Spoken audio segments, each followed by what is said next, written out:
Hi, my name is Shuqi, and I'm here to talk about my summer project, centromere-associated satellites' differential dependence on HMGA1-driven packaging. We know that in eukaryotic cell reproduction, the cells have to have their genetic materials through meiotic cell division.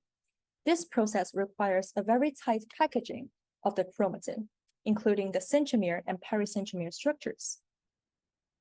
These structures are composed of repetitive satellite DNA. These satellites' DNA can vary a lot between different species. For example, in the musculus mouse species, it has a lot of major satellites, and the pericentromere heterochromatin assembles here. In the closely related Musbretta species, it nearly lacks major satellites but have abundant minor satellites, and this instead is where the pericentromere structure assembles. The two kinds of satellites differentially recruit a conserved protein HMGA1. From the previous experiments, we already know that in the species where pericentromere assembles on major satellites, it recruits a lot of HMGA1. And if we deplete this protein, there will be a massive stretching of the pericentromere structure. So now we wonder whether this dependence on HMGA1-driven packaging is the same on the minor satellite-built pericentromere. We expect that in the hybrid oocytes of these two species, upon HMGA1 depletion, the major satellite will again show this massive stretching of the pericentromere, but the minor satellite-built pericentromere will probably show no or very little stretch. Indeed, from the imaging, we can tell that compared to the control, the minor satellite intense dots over here show a little stretch, like a little increase of the distance between kinetochore and chromosome arm. But the major satellites show a very massive stretching. This observation is supported by the quantification as well. So this tells us that the HMGA1 depletion leads to a more severe packaging defect in the major satellite-built pericentromere. So now we already know that there's a difference from the structural perspective. We wonder, will the situation be the same from the functional perspective? We can indeed ask that question because there is a functional defect in the cells depleted of HMGA1.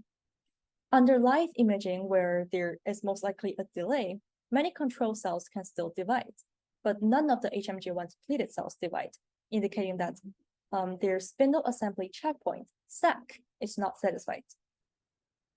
Now, this spindle assembly checkpoint SAC monitors kinetochore microtubule attachment. If there is no KTMT attachment, we have all these SAC components over here, and they together inhibits chromosome segregation. Among them is this MET1, MET2 complex, which I labeled cyan here. If there is stable kinetochore microtubule attachment, the SAC will be satisfied.